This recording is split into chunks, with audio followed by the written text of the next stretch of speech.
ఈ వీడియోలో మనం లెక్క పెట్టడం మరియు సంఖ్యా పరిచయం గురించి తెలుసుకుందాం. ఆకారాలు, కొలత గణితంలోనే వస్తాయి. అయినా కూడా గణితం అనగానే మన మనసులోకి వచ్చేది సంఖ్యలు కదా! కాబట్టి సంఖ్యల యొక్క మొదటి దశ లెక్క పెట్టడం. దాన్ని ఎలాగా నేర్పించడం? సంతోషంగా నేర్పే విధానాలతో ఆడుతూ నేర్చుకో, చేస్తూ తెలుసుకో విధానంలో ఎలా నేర్పేది అని చూద్దాం.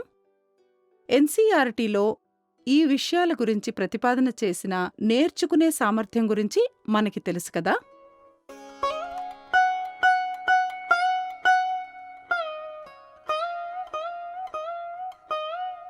లెక్క పెట్టడం యొక్క మొదటి దశ వస్తువులు ఉండడం మరియు లేకపోవడం.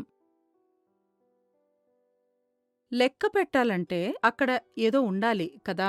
అది లేకపోవడం అంటే ఇది ముఖ్యంగా సున్నా అనే ఆలోచన యొక్క చాలా మొదటి దశ. అంటే గణితంలో సున్నా యొక్క భావన అర్థం చేసుకోవడానికి కొద్దిగా కష్టమని మనం అనుకుంటాము. ఎందుకంటే అది అమూర్తమైన భావన. దాన్ని ఈ వయసు నుండే అంటే 1వ తరగతి నుండే మనం కొద్ది కొద్దిగా నేర్పిస్తూ ఉంటే వారికి భవిష్యత్తులో సులభంగా అర్థమవుతుందని మన అభిప్రాయం. ఇంకొక విషయం ఇక్కడ మనం నేర్చుకునేదేంటంటే పరిమాణాల పోలిక. 2 వస్తువులను మనం ఎలా పోల్చవచ్చు? చిన్నపిల్లలు వాళ్ళింకా లెక్క పెట్టడం నేర్చుకోలేదు. కళ్ళ అంచనాతోనే వారు పోలిక చేస్తారు. కళ్ళ అంచనా చేయడం అసాధ్యమైనప్పుడు వాళ్ళకి లెక్క పెట్టడం యొక్క అవసరం అర్థమవుతుంది. ఎప్పుడైతే వాళ్ళకి 2 వస్తువులని అంచనా వేయడం కష్టమవుతుందో అప్పుడు వాళ్ళకి సహాయంగా ఇంకేదో కావలసి ఉంటుంది. అప్పుడు మనం లెక్క పెట్టడం నేర్పించడం మొదలు పెడతాం. అప్పుడు మనం మొదటిగా నేర్పించేది నోటి లెక్క, ఓరల్ కౌంటింగ్.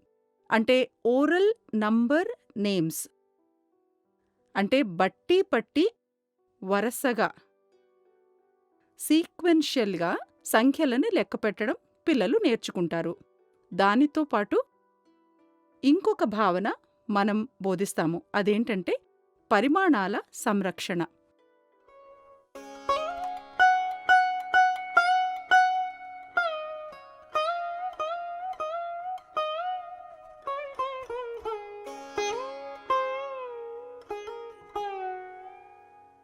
ఇక్కడ కొన్ని చదరపు బిళ్ళలు ఉన్నాయి. రంగురంగుల చదరపు బిళ్ళలను మనం లెక్క పెట్టడానికి ఉపయోగిస్తాము. అలాగే పసుపు క్యూబులు, ఈ పసుపు క్యూబులను కూడా మనం లెక్క పెట్టడానికి ఉపయోగిస్తాము. పూసల గొలుసు మరియు బట్టల క్లిప్పులు, వీటిని ఉపయోగించేది ఎలా అని మనం ఈ వీడియోలో తర్వాత చూద్దాం. అలాగే ఈ ఘనాకృతి, దీన్ని ఒక పెట్టెలాగా ఉపయోగించుకుంటాము. భిన్నాల పట్టికల కొన్ని ఆకృతులను ఉపయోగిస్తున్నాము. ఇవి కాక మీ సృజనాత్మకతతో అందుబాటులో ఉన్న కిట్ వస్తువులను ఉపయోగించుకోవచ్చు. లేకపోతే నిత్యము ఉపయోగించే వస్తువుల్ని కూడా మనం ఉపయోగించుకోవచ్చు.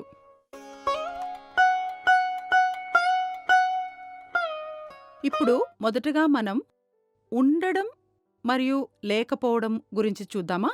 ఇది చాలా సులభం అని మనకి పెద్దవాళ్ళకి అనిపించవచ్చు. పిల్లలకి దీన్ని చాలా సులభంగా చెప్పవచ్చు కదా అని. అయినా కూడా సున్నా గురించి అర్థం చేసుకునేటప్పుడు పిల్లలు కష్టపడతారు అని మనకి తెలుసు. ఎలా దీన్ని ఆటల ద్వారా నేర్పించవచ్చు?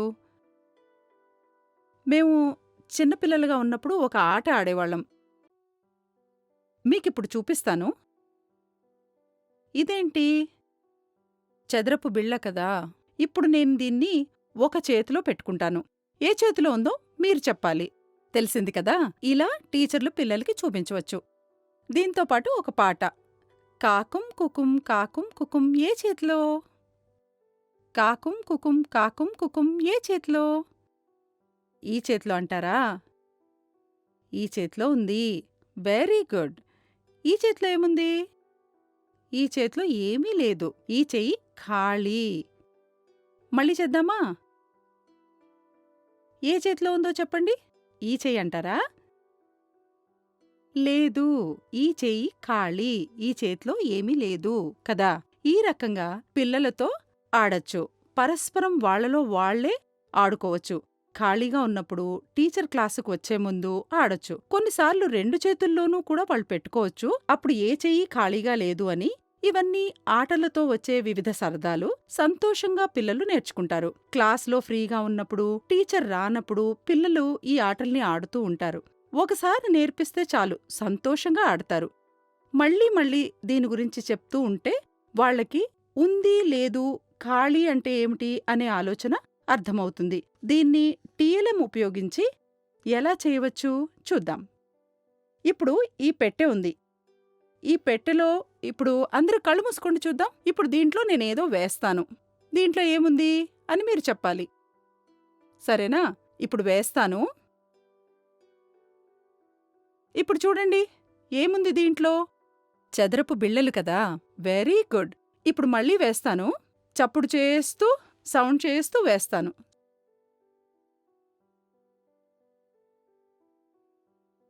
సరేనా? ఏముంది దీంట్లో చెప్పండి. కళ్ళు తెరవండి. ఏమీ లేదు. ఇది ఖాళీగా ఉంది కదా! ఈ రకంగా వస్తువులని, టీఎల్ఎంలని ఉపయోగించుకుని ఉండడం, లేకపోవడం అనేది పిల్లలకి వివరించవచ్చు. ఇది ఒక సులభమైన ఆట, కార్యాచరణ. ఇందులో ఇంకా మనం రాయడం ఏమీ నేర్పించట్లేదు. అయినా సున్నా యొక్క భావనని నేర్పడానికి ఇది ఒక బేస్, పునాది అని మనం అనుకుంటాము. ఇది మన మనసులో ఉంటే మనం దీన్ని మళ్ళీ మళ్ళీ వాళ్ళకి గుర్తు చేస్తూ ఉండొచ్చు.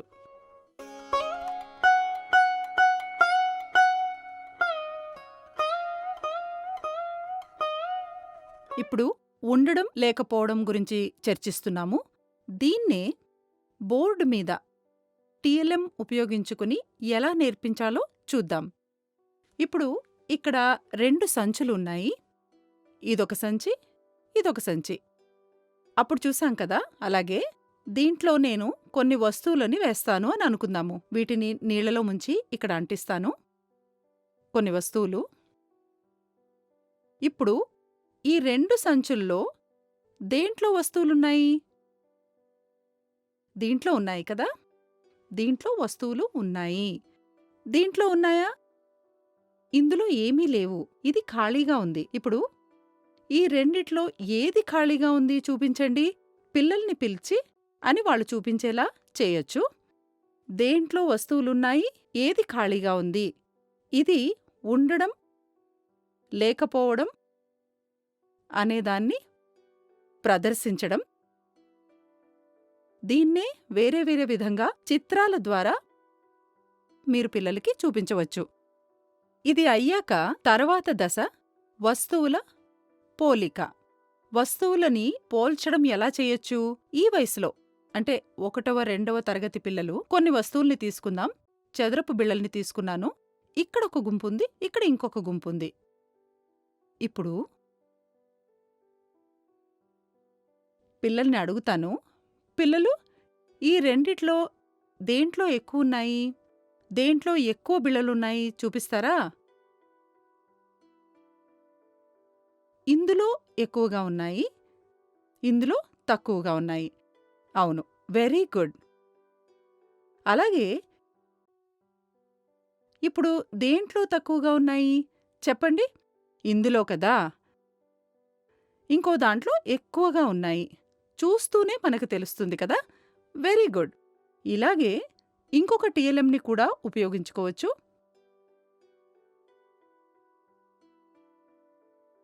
ఇప్పుడు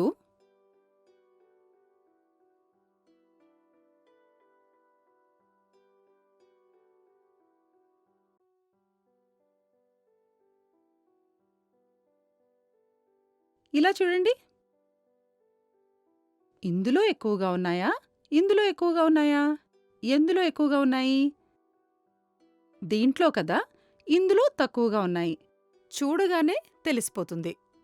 ఇవి ఎక్కువ మరియు ఇవి తక్కువ అని. Very good. ఇప్పుడు ఇక్కడ మనకేం సమస్య రాలేదు. ఎందుకంటే ఒక పరిమాణం ఇంకొక దానికన్నా చాలా ఎక్కువగా ఉంది. ఇంకొకటి చాలా తక్కువగా ఉంది. కళ్ళ అంచనాతోనే పోల్చడాన్ని పిల్లలు చాలా సులభంగా చేశారు.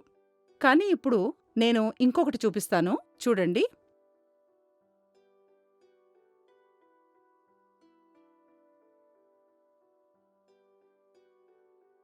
ఇదొక గుంపు, ఇది ఇంకొక గుంపు. ఇప్పుడు నేను పిల్లల్ని అడిగితే వాళ్ళేమంటారు? కొంతమంది పిల్లలు ఈ గుంపులో ఎక్కువున్నాయి అని చెప్పొచ్చు. ఇంకొంతమంది పిల్లలు ఈ గుంపు విశాలమైన ప్రదేశంలో ఉంది కాబట్టి వీటిని దూరం దూరంగా పెట్టాం కదా! కాబట్టి ఇది ఎక్కువ చోటు తీసుకున్నందున ఇందులోనే ఎక్కువున్నాయి అని చెప్పొచ్చు. ఇందులో ఎక్కువగా ఉన్నాయి, ఎక్కువ చదరపు బిళ్ళలు ఉన్నాయి అని వాళ్ళనవచ్చు. కాబట్టి ఇక్కడేమైంది? కళ్ళ అంచనా తప్పింది. కళ్ళ అంచనాతో ఇక్కడ సరిగ్గా చెప్పలేకపోయాము కదా! కాబట్టి ఈ విధానం ఇక్కడ మనకి అనుకూలించలేదు అని అర్థమైంది. అలాగే ఇప్పుడు ఇంకొన్ని బిళ్ళలు తీసుకుంటాను. వీటిని దగ్గరగా పెట్టినా కూడా వాళ్ళకర్థమవుతుందా? లేదు. ఎందుకంటే ఇక్కడ ఎక్కువ వ్యత్యాసం లేదు కాబట్టి సరిగ్గా చూడండి. ఇంకా పిల్లలకి లెక్క పెట్టడం రాదు. మనం ఇంకా వాళ్ళకి లెక్క పెట్టడం నేర్పించలేదు. అంకెలను, సంఖ్యలను వాళ్ళింకా నేర్చుకోలేదు. కాబట్టి పిల్లలు అర్థం చేసుకోలేరు. ఇవి ఒకేలా ఉన్నాయా? ఎక్కువగా ఉన్నాయా? తక్కువగా ఉన్నాయా? అని వాళ్ళు చెప్పలేరు. దీన్నే మనం వేరే వేరే వస్తువుల్ని ఉపయోగించి కూడా చెప్పొచ్చు. దగ్గరగా పెట్టొచ్చు, లేదా దూరంగా పెట్టి ఇలా చేసి చూపించవచ్చు. కాబట్టి పూసల గొలుసుతో కూడా ఇదే విధంగా క్లిప్పులతో చేసి చూపించవచ్చు. కొన్నిసార్లు కళ్ళ అంచనాతో ఊహించలేని పరిస్థితికి పిల్లలు వస్తారు. అప్పుడు మనం ఏం చేయాలంటే, తదుపరి భావన. ఇక్కడ మనకి కష్టమైంది, క్లిష్టత వచ్చింది. అప్పుడు మనం పరిచయం చేయాల్సింది 1-to-1 కరెస్పాండెన్స్. అంటే ఒకటికొకటి జోడించి ఇప్పుడు 2 పరిమాణాలున్నాయి. ఈ రెండిట్లో ఏది ఎక్కువ, ఏది తక్కువ అని తెలుసుకోవాలంటే ఒకదానికొకటి జోడించి పోలిక చేసేది మనం నేర్చుకోవాలి. ఉదాహరణకి ఇక్కడ కూడా నేను లెక్క పెట్టను. ఎందుకంటే పిల్లలకింకా లెక్క పెట్టడం మనం నేర్పించలేదు. కాబట్టి ఇవే ఎక్కువ అని పిల్లలు అనుకున్నారు. ఇప్పుడు మనం ఏం చేద్దామంటే, వీటన్నిటినీ మనం ఒక్కొక్కటే జోడించి పెడదాం. ఒక లైన్‌లో ఇలా పెడదాం. వీటిని కూడా ఒక లైన్‌లో పెడదాము. ఇప్పుడు సులభం అవుతుంది మనకి. ఇప్పుడు ఇక్కడి నుంచి ఈ గుంపు నుంచి ఒకటి, ఈ గుంపు నుంచి ఒకటి, ఒకదాని పక్కన ఒకటి పెడదాము. దీనికి ఇప్పుడిక్కడ కంపెనీ లేదు. కాబట్టి ఈ పక్కన గుంపులో ఎక్కువ బిళ్ళలున్నాయి. ఇవి ఎక్కువగా ఉన్నాయి. ఇలా మనం వీటిని జోడించి చూపించే విధానాన్ని 1-to-1 కరెస్పాండెన్స్ అని అంటారు. జోడించడం లేదా ఒకదానికొకటి పోల్చడం, ఇలా జోడించి పోలిక చేయడం అని చెప్పొచ్చు. ఇప్పుడిక్కడ మనం లెక్క పెట్టాల్సి వచ్చిందా? లేదు. ఇంకా మనం లెక్క పెట్టట్లేదు. లెక్క పెట్టకుండానే మనం వస్తువులని జోడించి ఎందులో ఎక్కువగా ఉన్నాయి, ఎందులో తక్కువగా ఉన్నాయి అని తెలుసుకున్నాం. ఇప్పుడు ఒకదానికొకటి ఇలా ఒకదాని పక్కన ఒకటి జోడిద్దాము, వరుసగా పెడదాము. ఇప్పుడేం చేయాలంటే, ఒక్కరే చేస్తే 2 చేతుల్లో ఉన్న వస్తువులు కలిసిపోయి కన్‌ఫ్యూజ్ అవ్వచ్చు. ఇక్కడొక అబ్బాయిని, ఇక్కడొక అమ్మాయిని నిలబెట్టి, నువ్వొకటి పెట్టు, నువ్వు ఇంకొకటి పెట్టు. ఈ అబ్బాయి ఒకటి ఇక్కడ పెడితే, ఈ అమ్మాయి ఇంకొకటి ఇక్కడ పెట్టొచ్చు. ఆ రకంగా పెట్టినప్పుడు ఏమవుతుంది? నీ చేతిలో ఏమన్నా మిగిలిందా? నీ చేతిలో ఏమన్నా మిగిలిందా? లేదు. ఇద్దరూ సమానంగా పెట్టారు. సో, ఎవరి దగ్గర ఎక్కువుంది? ఎవరి దగ్గర ఎక్కువగా లేవు. ఎవరి దగ్గర కూడా తక్కువగా లేవు కదా! సమానంగా ఉన్నాయి. ఈ విధంగా కూడా మనం పోల్చవచ్చు. 1-to-1 కరెస్పాండెన్స్ అని దీన్ని అంటారు. ఇప్పుడు దీన్నే పూసల గొలుసుతో ఎలా చేయాలి అని చూద్దాము. ఇక్కడ టీచర్లు గమనించాల్సింది, ఈ 2 ఉదాహరణలు చూపించేటప్పుడు సంఖ్యల మధ్య ఉన్న వ్యత్యాసం తక్కువగా ఉండాలి.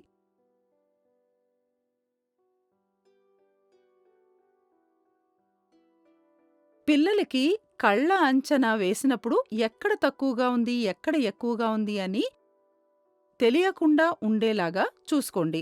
ఈ ఉదాహరణలో ఈ 2 క్లిప్పులు నేను దూరంగా పెట్టాను. కొంచెం గ్యాప్ పెట్టి, కొంచెం స్థలం వదిలేసి పెట్టాను. కాబట్టి నేనడుగుతాను వాళ్ళని, ఇందులో ఏది ఎక్కువగా ఉంది? ఏది తక్కువగా ఉంది? వాళ్ళకి తెలియట్లేదు. ఇదనొచ్చు, ఇది అనొచ్చు. దీన్ని 1 to 1 కరెస్పాండెన్స్‌తో ఎలా చేయొచ్చు? చూపిస్తాను. ఈ విధంగా ఇక్కడ ఒక పూసని, దాని పక్కన ఇంకొక పూసని జోడించి చేయొచ్చు. కదా! ఇప్పుడివి సమానంగా ఉన్నాయా? ఈ పక్కన ఒక పూస మిగిలిపోయింది చూడండి. దీనికి ఇది ఉంది, దీనికి ఇది ఉంది. ఇది సమానం. ఈ 2 ఇక్కడున్నాయి. ఈ 2 ఇక్కడితో సమానం. దీనికి మాత్రం ఇక్కడ జోడించడానికి ఇంకొక పూస లేదు. కాబట్టి ఈ గుంపులో ఎక్కువ ఉన్నాయి. ఎక్కువ పూసలు ఉన్నాయి. ఇప్పుడు ఇదే ఉదాహరణని మళ్ళీ చేస్తాను. దీన్ని చూడంగానే తెలిసిపోతుంది. ఒకవేళ తెలియకపోతే మనం పోల్చి చూసి చెప్పవచ్చు. ఇలా జోడించి చేసినప్పుడు ఇన్ని పూసలు మిగిలిపోయాయి. అప్పుడు వాళ్ళంత వాళ్ళకే పిల్లలకి ఒక ప్రశ్నొస్తుంది. ఎన్ని పూసలెక్కువున్నాయి మిస్? అని అడుగుతారు. అప్పుడు ఇందులో ఎన్ని పూసలు మిగిలాయి? అప్పుడు మనకి కావలసింది లెక్క పెట్టడం. ఇలా అంచెలంచెలుగా మనం పిల్లల్ని లెక్క పెట్టడం వైపుకి తీసుకువెళ్లడం మా విధానం యొక్క ఉద్దేశం. నేరుగా 1, 2 అని బట్టి పట్టే ముందు వస్తువులు ఉండడం, లేకపోవడం నేర్పించడం ద్వారా లెక్క పెట్టడం యొక్క అవసరాన్ని పిల్లలకి చూపించి, తర్వాత లెక్క పెట్టడాన్ని నేర్పిస్తేనే వారికి అంచెలంచెలుగా నేర్చుకున్నట్టుంటుంది, తృప్తిగా కూడా ఉంటుంది.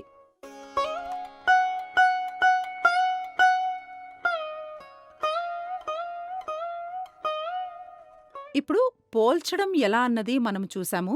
దాన్నే బోర్డు మీద పిల్లల్ని కూడా చేర్చుకుని చూపించేది ఎలా అని చూద్దాము. ఇక్కడ 2 గుంపులని చేద్దాము. అలాగే చదరపు బిళ్ళల్ని ఇక్కడ ఇలా అంటిద్దాం. పిల్లలకి ఇంకా లెక్క పెట్టడం నేర్పించలేదు మనం. కాబట్టి ఈ వస్తువుల్ని లెక్కపెట్టి ఏది ఎక్కువ, ఏది తక్కువ అని వాళ్ళకి చెప్పడం తెలియదు. వాళ్ళు కళ్ళ అంచనాతోనే చెప్పాలి. ఇప్పుడు ఈ రెండిట్లో ఏది ఎక్కువగా ఉన్నాయి అని అడిగితే పిల్లల్ని, ఖచ్చితంగా వాళ్ళు దీన్నే చూపిస్తారు కదా! ఎందుకంటే ఇందులో ఎక్కువగా కనిపిస్తున్నాయి. కళ్ళ అంచనాలో ఇవి ఎక్కువగా కనిపిస్తున్నాయి కదా! కానీ దీన్ని తర్వాత దశని ఇంకొక విధానంలో నేను చూపిస్తాను. గమనించండి. ఇప్పుడు ఇక్కడ కొన్ని వస్తువుల్ని పెడితే ఇలా పెట్టి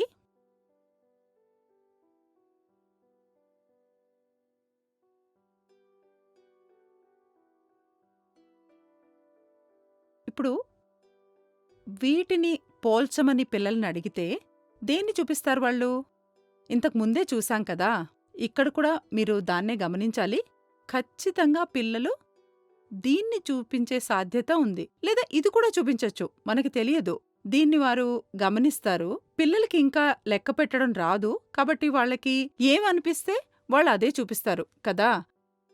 అంటే ఇక్కడ కళ్ళ అంచనాతో పోలిక చేయడం కుదరట్లేదు అని అర్థం. అప్పుడు మనమేం చేయాలి? ఇక్కడ 1 to 1 కరెస్పాండెన్స్ అని చెప్పాను కదా! అది చెయ్యొచ్చు. ఎలాగా? ఇక్కడ ఒకటి ఉంది. ఇలా దూరం దూరంగా పెట్టుకుందాము.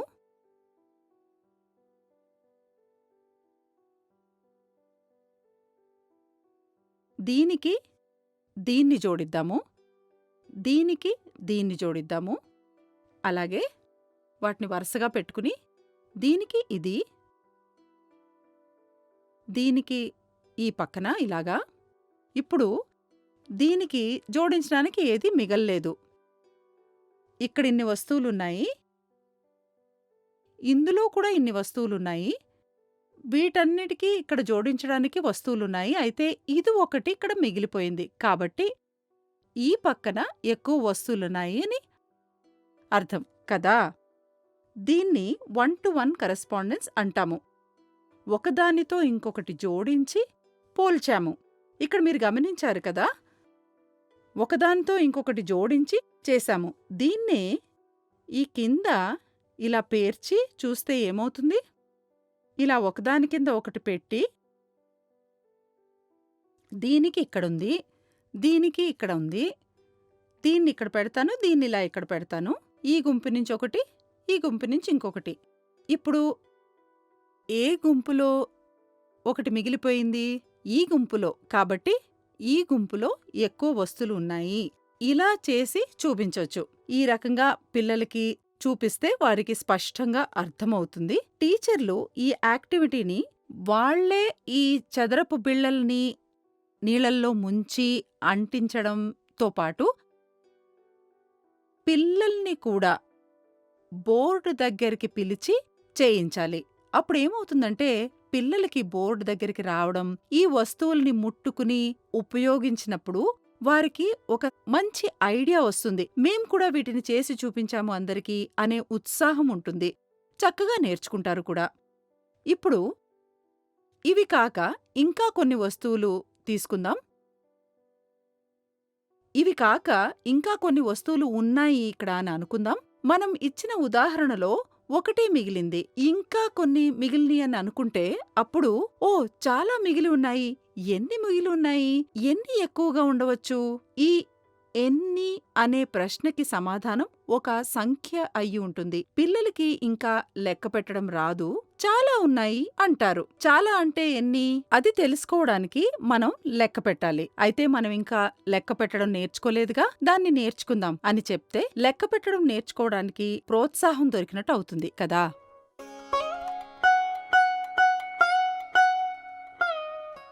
క్లాస్లో చేసేటప్పుడు ప్రతి ఒక్క విషయంతో పాటు ప్రాతినిధ్యం కూడా చేయాలి. ఇక్కడ నేను ఒకదాని తర్వాత ఒకటి చూపించి చేస్తున్నాను. ఇప్పుడు ఉండడం మరియు లేకపోవడం, దీన్ని ఎలా చేయొచ్చు? ఒక పెట్టి బొమ్మ గీద్దామా? ఇదొక పెట్టి.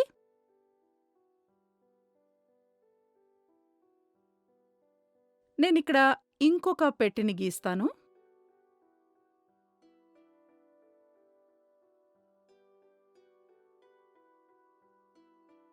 ఇప్పుడు మీకు ఏ వస్తువులు ఇష్టమో చెప్పండి. ఆట సామాన్లా? దీంట్లో ఆట సామాన్లని నింపుదామా? బంతుల్ని గీద్దాము. ఒక కారు పెట్టచ్చు. మీ నోట్బుక్లో మీకేమేమి ఇష్టమో వాటన్నిటినీ గీయండి. ఇప్పుడు ఏ పెట్టెలో బొమ్మలున్నాయి? ఏ పెట్టెలో బొమ్మలున్నాయి? ఈ పెట్టెలో కదా. ఇందులో ఏమీ మనం వెయ్యలేదు. కాబట్టి ఈ పెట్టి ఖాళీగా ఉంది. ఇందులో ఏమీ లేవు. ఈ బాక్స్ ఖాళీగా ఉందా? లేదు. ఇందులో మనం బొమ్మల్ని నింపాము కదా. ఇది ఖాళీగా ఉంది. ఇందులో ఏమీ లేవు. ఈ విధంగా వేరే వేరే బొమ్మల్ని కూడా వేయవచ్చు. పోలిక మరియు 1-to-1 కరెస్పాండెన్స్, వీటిని ఎలా చూపించొచ్చు? ఇప్పుడు 2 పరిమాణాల్ని గీయమని చెప్పండి. ఇక్కడ ఒక వృత్తాకారాన్ని లేదా ఒక చదరపు పెట్టెని, ఇందులో ఏవైనా నింపండి. దీంట్లో బంతులని నింపుదామా? ఎన్ని అని నాకు తెలియదు. కొన్ని బంతులని ఇక్కడ బొమ్మలుగా గీస్తాను. వీటిల్లో రంగుల్ని కూడా నింపొచ్చు. పిల్లలు నిదానంగా వాళ్ళకి ఎంత సమయం కావాలో తీసుకుని నింపనివ్వండి. బొమ్మల్ని గీయనివ్వండి. తర్వాత బంతులతో వేరే ఏ ఆట సామాను ఉపయోగిస్తాము? బ్యాట్లు. కాబట్టి పిల్లల చేత బ్యాట్ బొమ్మల్ని కూడా గీయమని చెప్పండి. ఇప్పుడు మీరు వేసిన బొమ్మల్లో బంతులు ఎక్కువున్నాయా? బ్యాట్లు ఎక్కువున్నాయా? వాళ్ళు చూసి చెప్తారు. వాళ్ళు చెప్పిన సమాధానం కరెక్టా కాదా అని చూడడానికి మనం ఇలా వారిని జోడించి చూడమని చెప్పవచ్చు. ఒక బంతితో ఒక బ్యాట్‌ని ఇలా లైన్ గీసి జత చేసి చూడమని చెప్పండి. ఇన్ని బ్యాట్లకి ఇన్ని బంతులున్నాయి. ఇలా గీత గీసి జోడించి చూసాము. ఇప్పుడు ఇన్ని బంతులు మిగిలిపోయాయి. కాబట్టి బంతుల సంఖ్య ఎక్కువగా ఉంది. బ్యాట్ల కన్నా బంతులు ఎక్కువగా ఉన్నాయి. పిల్లలు రాసిన చిత్రాల్లో ఇలాగే ఉండాలని లేదు. వారి చిత్రాల్లో బ్యాట్లు ఎక్కువగా ఉండవచ్చు. సమానంగా కూడా ఉండవచ్చు. ఇలా పోల్చడాన్ని ఈ విధంగా ప్రాతినిధ్యంతో చేయవచ్చు.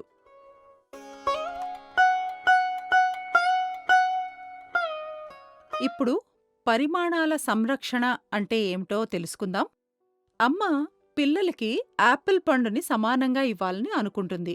ఒక యాపిల్ని సరిగ్గా సగంగా కోసి అందులో ఒక సగాన్ని చిన్న చిన్న ముక్కలుగా చేసి ఒక పిల్లవాడికిస్తుంది. ఇంకొక పిల్లవాడికి 2 ముక్కల్ని తన దగ్గరున్న సగాన్ని 2 పెద్ద పెద్ద ముక్కలుగా కోసి ఇస్తుంది. ఇప్పుడేమవుతుంది? మనకి తెలుసు, ఇద్దరు పిల్లలకి ఏదైనా తినడానికి ఇస్తే అమ్మ నాకెక్కువగా ఇచ్చింది, నీకు తక్కువగా ఇచ్చింది, ఇలా గొడవ చేస్తారు. అప్పుడు ఏమవుతుందంటే అమ్మ ఇచ్చేటప్పుడు ఇద్దరికీ సమానంగానే ఇచ్చింది కదా! అయినా ఒక బాబు దగ్గర చిన్న చిన్న ముక్కలు ఎక్కువ ఉన్నాయి. ఇంకొక బాబు దగ్గర 2 పెద్ద ముక్కలు ఉన్నాయి. అంటే వాళ్ళిద్దరికీ వేరువేరు పరిమాణాలు దొరికాయా? వేరే వేరే ముక్కలు ఒకడికి ఎక్కువ, ఒకడికి తక్కువ దొరికాయా? కాదు కదా! కదా? ఇద్దరికీ ఒకే పండుని సమానంగా కోసి ఇచ్చింది అమ్మ. అయినా కూడా పిల్లలేమనుకుంటారంటే, ఇవి పెద్ద పెద్ద ముక్కలు కదా, నాకే ఎక్కువ దొరికినియి అని ఒకడనుకుంటాడు. నాకు చాలా ముక్కలు దొరికినియి కదా, నాకే ఎక్కువ దొరికినియి అని ఇంకొకడనుకుంటాడు. దీన్ని పరిమాణాల పరిరక్షణ అంటారు. పిల్లలకి ఇంకా కూడా ఇవి రెండూ సమానంగా ఉన్నాయి అనే భావన తెలియదు. మొత్తానికి పరిరక్షణ అనే భావన ఇది. దీన్నే మనం పరిమాణాల పరిరక్షణ అంటాము. దీన్ని ఎలాగా చెయ్యాలి అని చూపిస్తాను. ఇప్పుడు కొన్ని టీఎల్ఎంలని తీసుకుందాము. ఇక్కడ ఈ పరిమాణం ఎక్కువ అని పిల్లలు అనుకుంటారు, ఇందులో తక్కువగా ఉన్నాయని అనుకుంటారు. అవునా కాదా అని మనం చూడాలి. 1-to-1 కరెస్పాండెన్స్ చేద్దాము. ఇక్కడ్నించి ఒకటి, ఇక్కడ్నించి ఒకటి తీసి ఒకదాని పక్కనే ఒకటి ఇలా జోడిద్దాము. ఇప్పుడు ఇక్కడ మీరు గమనించాల్సిన విషయం, నేను క్లిప్ జత చెయ్యట్లేదు. వస్తువుల్ని వరుసగా జోడిస్తున్నాను. క్లిప్‌కి క్లిప్ అని నేను మ్యాచ్ చేయట్లేదు. బదులుగా వీటిని నేను అన్నీ కూడా వస్తువులుగా పరిగణిస్తున్నాను. అలా మనం ఒకదానితో ఒకటి జోడించినప్పుడు, మ్యాచ్ చేసినప్పుడు ఈ గుంపులోని వస్తువులు ఈ గుంపులోని వస్తువుల కన్నా ఎక్కువగా ఉన్నాయి కదా! ఇంతకుముందు పిల్లలు ఏమనుకున్నారు? ఇవే ఎక్కువగా ఉన్నాయి అని అనుకున్నారు. ఎందుకంటే ఇవి ఎక్కువగా కనిపిస్తున్నాయి, పెద్దగా ఉన్నాయి. అయితే ఈ గుంపే ఎక్కువని ఇప్పుడు తెలిసింది. ఇంకో సంగతేంటంటే, ఇక్కడ ఉన్న అన్ని వస్తువులని మనం వస్తువులు అని అనుకుంటున్నాము. ఒక క్లిప్ ఇక్కడ తక్కువగా ఉంది, ఇక్కడ చాలా క్లిప్పులున్నాయి కాబట్టి ఈ సమూహం పెద్దది అని మనం అనుకోవట్లేదు. లేదా ఈ వస్తువులు ఇక్కడ ఎక్కువున్నాయి, ఇంకో దాంట్లో తక్కువగా ఉన్నాయి అని కాదు. మొత్తానికి ఇవన్నిటినీ కూడా వస్తువులు అని మనం పరిగణించడాన్ని పరిమాణాల పరిరక్షణ అని అంటాము. ఈ భావనను మీరు పిల్లలు లెక్క పెట్టడం నేర్చుకున్న తర్వాత మళ్ళీ చెప్తే జ్ఞాపకం చేస్తూ ఉంటే అప్పుడు వాళ్ళు వీటిని చూసి లెక్కపెట్టి ఏది ఎక్కువ, ఏది తక్కువ, లేదా మొత్తానికి ఎన్ని వస్తువులు ఉన్నాయి అని లెక్కపెట్టొచ్చు. ఉదాహరణ ఇవ్వాలంటే ఇంతకుముందు మనం బ్యాట్ అండ్ బాల్ బంతులని బ్యాట్లతో పోల్చాము. అందులో కూడా మొత్తానికి ఎన్ని బొమ్మలు ఉన్నాయి అంటే అన్నింటినీ కలిపి మొత్తానికి ఎన్ని ఉన్నాయి అని అడగొచ్చు. ఇది పరిమాణాల సంరక్షణ. ఈ గుంపు కన్నా ఈ గుంపులో ఎక్కువున్నాయని తెలిసింది. ఎన్ని ఎక్కువున్నాయి? అమ్మ నాకు చాక్లెట్లిచ్చింది. తమ్ముడికి కూడా చాక్లెట్లిచ్చింది. ఎందుకో నాకు తమ్ముడికే ఎక్కువ ఇచ్చింది అనిపిస్తుంది. ఎన్ని ఎక్కువ ఇచ్చింది అని తెలుసుకోవాలంటే ఏం చేయాలి? మనం లెక్క పెట్టాలి. దీన్ని ఎలా చెప్పాలి చూద్దాము. లెక్క పెట్టడాన్ని పాటల ద్వారా నేర్పించవచ్చు. పిల్లలకి, చిన్నపిల్లలకి, 1, 2 తరగతి పిల్లలకి పాటల మూలకంగా యాక్షన్ సాంగ్స్ అంటాం కదా, ఆడుతూ పాడుతూ ఆటల ద్వారా, పాటల ద్వారా వాళ్ళకి నేర్పించవచ్చు. మనం చిన్నప్పటినుంచి నేర్చుకున్నట్టుగా ఈ రకమైన పాటలు 1, 2, 3 ఈ ఆలుగడ్డ చూడు, లేకపోతే English rhymes 1, 2 buckle my shoe ఇలాంటివన్నీ మొదటి నుండి కూడా వారికి నేర్పించడం జరుగుతుంది. అప్పుడు ఏమవుతుందంటే వాళ్ళ చేత చాలా ప్రాక్టీస్ చేయించాలి. వరసగా అంకెల్ని, సంఖ్యల్ని చెప్పడం అనేది చాలా ముఖ్యమైనది. అంటే 1 నుండి 9 వరకు వరసగా 1 తర్వాత 2, 2 తర్వాత 3 వరసగా చెప్పడం మనం మౌఖికంగా ఓరల్గా చెప్పడాన్ని నేర్పించాలి. దీన్ని నేర్చుకుంటూ తర్వాత మనం ఈ మౌఖిక సంఖ్యలకి అనుగుణంగా వస్తువులతో వీటిని ఎలా లెక్కపెట్టడం అనేది నేర్పించాలి. ఇప్పుడు మౌఖిక సంఖ్యల్ని నేర్పించే విధానం మనందరికీ ఇప్పుడే తెలుసు. మొదట్నుంచి టీచర్లందరూ మీరందరూ చాలా చక్కగా వీటిల్ని నేర్పిస్తూ వచ్చారు. దాని గురించి మనం ఎక్కువగా చర్చించక్కర్లేదు. దానికి బదులుగా టీఎల్ఎంలను ఉపయోగించి మౌఖిక సంఖ్యలు భావనతో పాటు లెక్క పెట్టడం ఎలాగా అనేది మనం చూద్దాం. చిన్న చిన్న పిల్లలకి అంకెలను మొదటిగా 1 నుండి 5 దాకా నేర్పిస్తారు. 6, 7, 8, 9 తర్వాత నేర్పిస్తారు. కానీ మీ అందరికీ తెలిసినట్టుగా ఇక్కడ నేను 1 నుండి 9 వరకు ఒకేసారి చెప్తాను. మీరు క్లాస్లో మీకు ఎలాగా సరి అనిపిస్తే అలా చెయ్యండి. ఇప్పుడు నేనిక్కడ కొన్ని చదరపు బిళ్ళల్ని తీసుకుని మీ అందరికీ అంకెలు తెలుసు కదా అని అడిగి, నేను ఒకదాని తర్వాత ఇంకొకటి బిళ్ళల్ని ఇక్కడ పెడతాను, మీరు వాటిని లెక్క పెట్టాలి అంటాను. అంకెల్ని చెప్తారు కదా. ఇక్కడ ఎన్ని ఉన్నాయి? 1, 2, 3, 4, 5, 6, 7. ఇప్పుడు ఏ అంకె దగ్గర ఆగారు మీరు చెప్పండి? 7 కదా. 1, 2, 3, 4, 5, 6, 7. 7 దగ్గర ఆగారు కదా. అంటే ఇక్కడ 7 చదరపు బిళ్ళలు ఉన్నాయని అర్థం. ఇక్కడ ఎన్ని చదరపు బిళ్ళలున్నాయి? 7. Very good. 7 ఉన్నాయి కదా. మీరు లెక్క పెడుతూ పెడుతూ చివర ఎక్కడైతే ఆగారో అన్ని చదరపు బిళ్ళలు ఉన్నాయని అర్థం. ఇప్పుడు దీన్నే ఇంకొక టీఎల్ఎంతో చేద్దామా? ఇవి పసుపు క్యూబులు. నాకు సాయం చేస్తారా మీరు లెక్క పెట్టడానికి? మీరు నేర్చుకున్నారు కదా, 1 నుండి 9 దాకా మీరు చెప్పగలరు. చెప్పండి చూద్దాం. 1, 2, 3, 4, 5, 6, 7, 8, 9. Very good. ఎన్ని పసుపు క్యూబులున్నాయి ఇక్కడ? 9 కదా. Very good. ఇలాగే పిల్లల్ని పిలిచి పూసల గొలుసు ఉపయోగించి ఎలా లెక్క పెట్టవచ్చు? ఒక అబ్బాయి ఒకవైపు పట్టుకుంటే, ఇంకొక వైపు ఒక అమ్మాయి పట్టుకోవచ్చు. ఇప్పుడు ఎక్కడ్నించి లెక్క పెట్టడం మొదలుపెడతారు? ఇక్కడ్నించే చెయ్యాలనేమీ లేదు. వాళ్ళకి ఎర్ర రంగు ఇష్టమైతే ఇక్కడ, అంటే ప్రారంభించే ఒక చోటు. కొన్ని పూసల్ని లెక్క పెడదామా? ఇందులో ఎన్ని ఉన్నాయని చూద్దాం. ఇక్కడ ఈ పూసల్ని జరపటానికి కొంచెం చోటుంచుకుందాం. చెప్పండి. 1, 2, 3, 4, 5, 6, 7. ఎన్ని పూసలున్నాయి మొత్తానికి? 7 పూసలున్నాయి.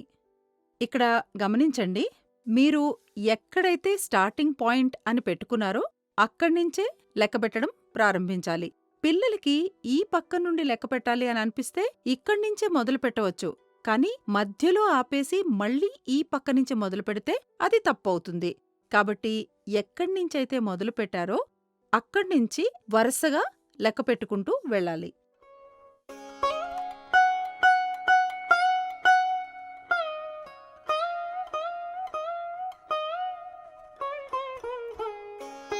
పిల్లలు లెక్క పెట్టడంలో చేసే మొదటి తప్పు వరసగా లెక్క పెట్టలేకపోవడం.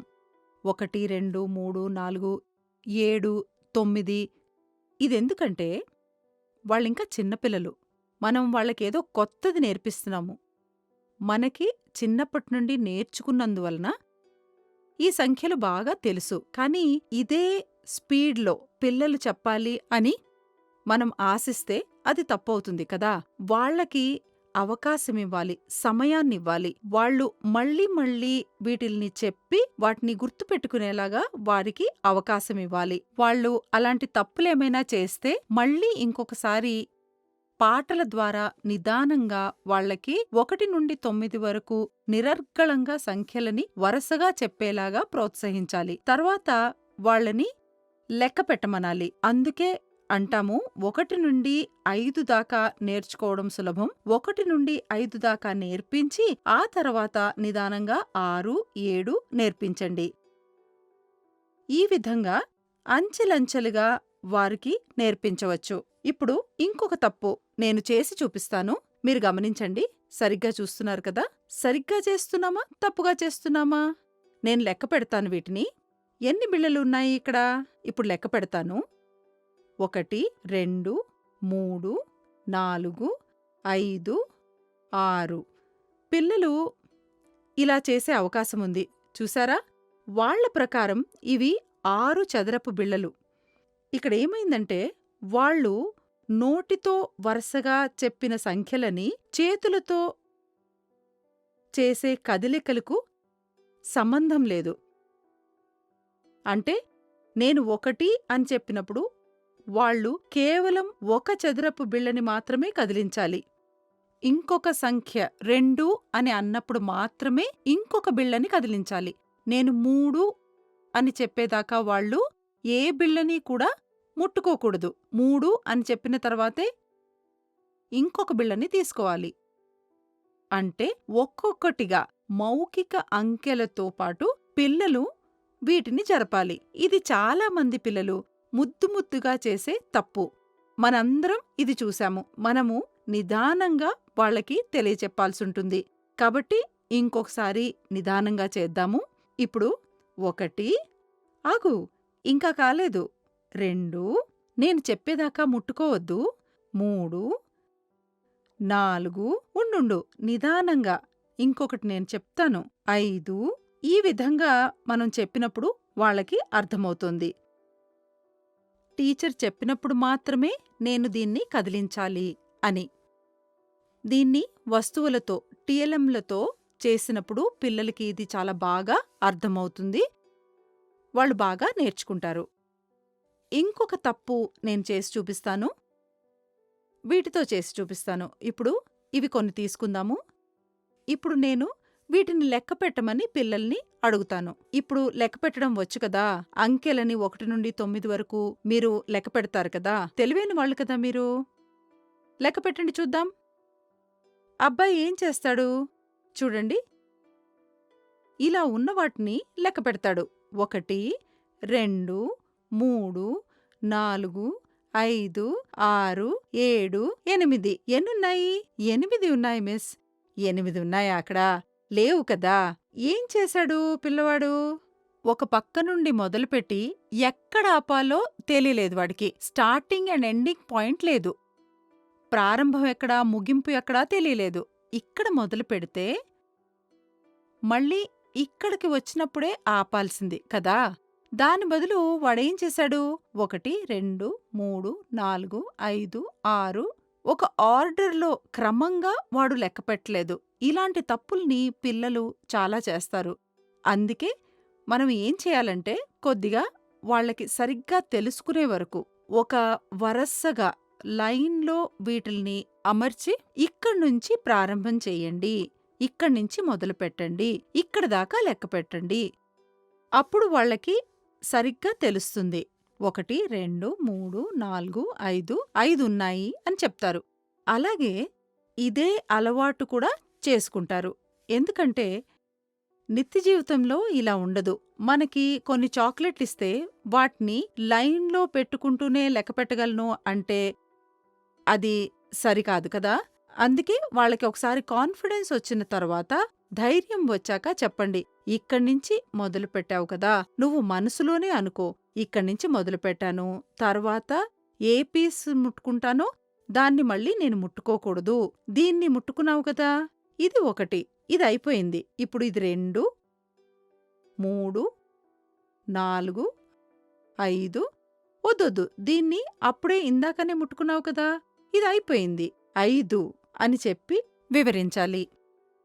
ఈ విధంగా వాళ్ళు చేసే చిన్న చిన్న తప్పుల్ని సూక్ష్మంగా గమనించి సరిదిద్దితే పిల్లలు గణితం నేర్చుకోవడానికి చాలా అనుకూలమవుతుంది. మీరందరూ దాన్ని ఖచ్చితంగా చేస్తారు అనే నమ్మకం, విశ్వాసం నాకుంది. లెక్కపెట్టడం మరియు వరసగా అంకెలు చెప్పడాన్ని పిల్లలకి నేర్పించాము.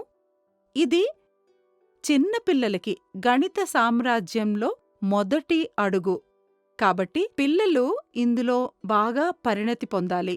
కాబట్టి ఈ విషయాన్ని బోధించేటప్పుడు చాలా సమయాన్ని వినియోగించి వాళ్ళకి సంతోషంగా అంకెల్ని బాగా వాళ్ళు నేర్చుకునే వరకు మీరు వివరించి వాళ్ళకి బోధించాలి. మీకు చిన్నపిల్లలకు కూడా మా శుభాకాంక్షలు.